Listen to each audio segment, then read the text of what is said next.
Hey y'all! So I hope you've had a chance to listen to my previous video in which I discuss what the human factor will be all about. Today, I'll be discussing a topic currently trending in today's media spaces. That being said, let's get into it. Today, while strolling through my Instagram social media feed, I came across this news headline, which is a screenshot of an article by the Daily Mail. It reads, Biden administration to fund programs that hand out crack pipes to prevent infection and promote racial equity. So, when I first read this social media Instagram post, I had a knee-jerk reaction. And if you search other news articles, now with just the words Biden, crack, and pipes in your Google search engine, you're going to get a ton of results. A lot of these headlines use inflammatory language, which can be misleading for the viewer. And I thought, hey, wait a minute. Maybe there's more to the story than meets the eye. How better than to start my new show with this topic that's been in the media today, and if you haven't heard about it, well, you have now. So there's a lot to unpack here, and I'm going to do so as well and as succinctly as I can without overloading this video with information. So, what's going on? The Substance Abuse and Mental Health Services Administration, SAMHSA, a branch of the U.S. Department of Health and Human Services, made available a grant as of December 8, 2021 that was available up to February 7, 2022. The grant is known as the Harm Reduction Grant, which is a $30 million grant to fund state, local, and tribal governments and organizations with money from the American Rescue Plan Act. The grant will distribute $10 million per year over the course of 3 years.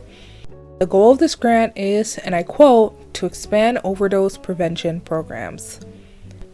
So that's fair.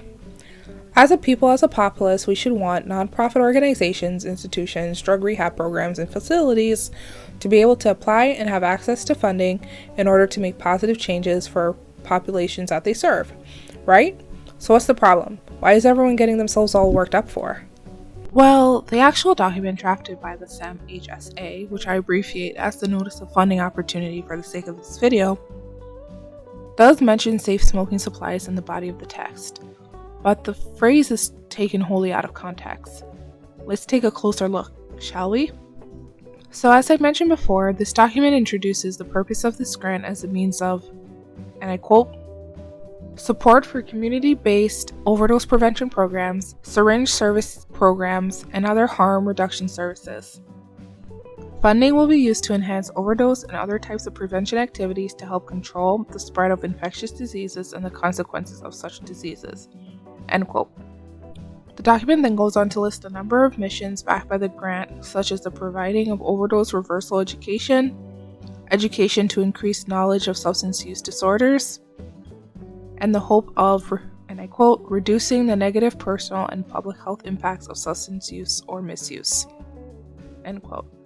I would say overall, this is a beneficial goal or mission statement.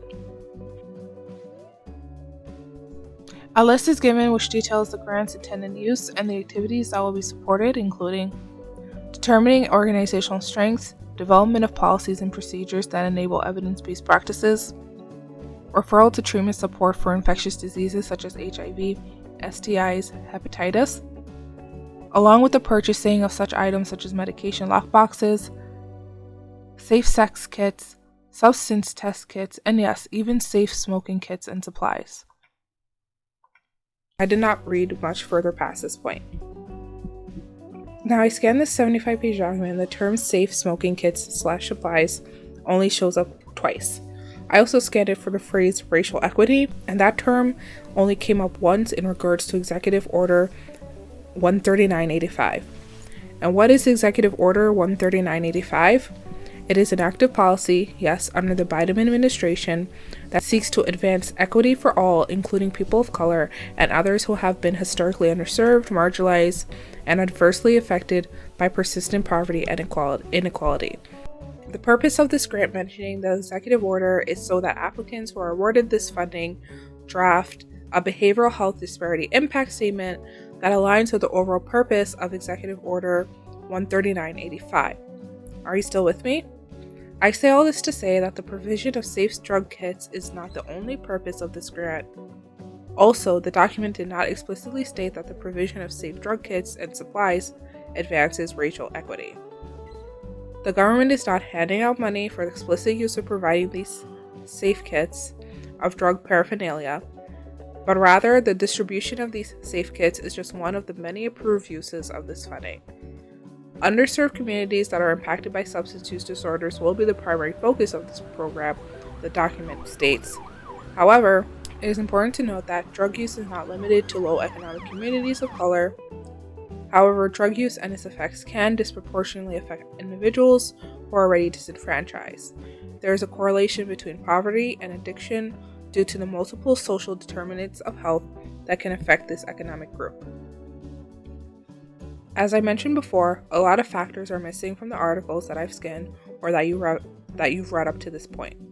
I'm not familiar with safe drug kit supplies myself, so for more information on that and the reported benefits of these drug treatment interventions, please stay tuned for my next video.